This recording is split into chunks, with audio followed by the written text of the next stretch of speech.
First Corinthians, the 12th chapter. I'm going to read a short passage here that begins in verse 20. It says, "But now indeed there are many members, yet one body.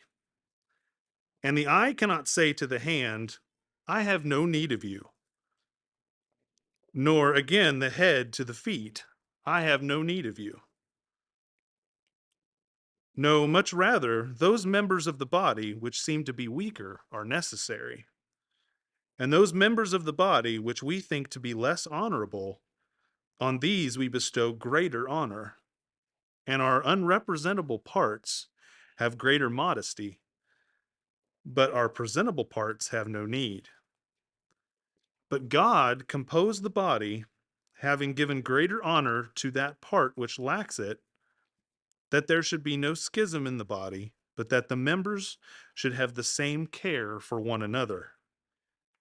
And if one member suffers, all the members suffer with it. Or if one member is honored, all the members rejoice with it." Paul uses the example of the body uh, as the church here in this passage to teach a few lessons to the Corinthians. There are a couple points that I want to draw from this passage for us this evening. The first one comes from verse 22, that we are all necessary. As individual members of this body here, we all have a place and a purpose. In Paul's first example, in verse 21 of the eye and the hand, um, it's shown that the eye and the hand are dependent upon one another. The eye can see that there's an action that needs to be taken, but the eye itself cannot take the action. So the eye does not benefit by saying to the hand, "I have no need of you." The same thing with the head and the feet. The head says, "We need to go somewhere."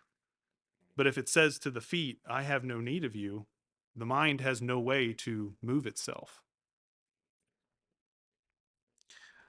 Again, this speaks to how we are all dependent upon one another for care, for encouragement, just as you might think of in a family. The second idea that I want to bring out comes from verse 23. And this idea is that we're all important. It talks about how the members of the body that we think to be less honorable, we bestow greater honor upon. Um, think about, if you will, the idea of our arms and our legs being the parts of the body that are exposed. The maybe the more what you guess you would call in this passage the more honorable parts, the parts that need not be covered up. But then also think about, if you will, the lungs, the heart, the mind. I don't necessarily think that it's talking about the less honorable parts being physical, outward parts of the body. But think about how the mind and the heart and the lungs, they are covered up because they need to be protected. So um, just as those parts are being protected, they are, shall we say, even more important to life than the arm or the leg or um, or the skin. Even it shows that um, all the parts of the body are important. They're all necessary for life, and they need different things. But that brings us to the verse that is our focus for tonight, and that's verse 25. I'll read it again. "That there should be no schism in the body, but that the members should have the same care for one another."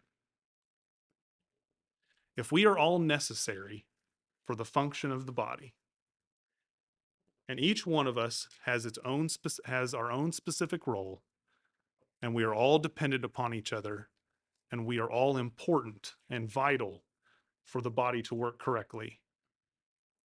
Isn't it vital that we all take care of one another? And that's the idea that Paul is trying to bring about in this example here. And he takes it a step further. And that's why we read verse 26. Verse 26 again says, if one member suffers, all the members suffer with it. Or if one member is honored, all the members rejoice with it. I can think of a couple examples here. And actually, this is an example that Jim gave not too long ago that, um, when they were in a stage of need and of pain, all of us felt that. They weren't present here because they were in the hospital. Um, they were in need of assistance both physically and spiritually, encouragement, and we all felt that because we are all part of the same body. And the same can be said when um, someone like Kelsey, I don't mean to put you on the spot, but someone like Kelsey comes to know God and comes to become a part of the body as a servant of Christ. We all, as the body, rejoice in that decision that's made to become a part of God's body. And the idea that Paul is bringing about here is that we all ought to care for one another. We ought to be in the lookout for one another when one is suffering, whether that be physical or spiritual, and be willing to um, jump in and rejoice with us if something good is happening in our lives.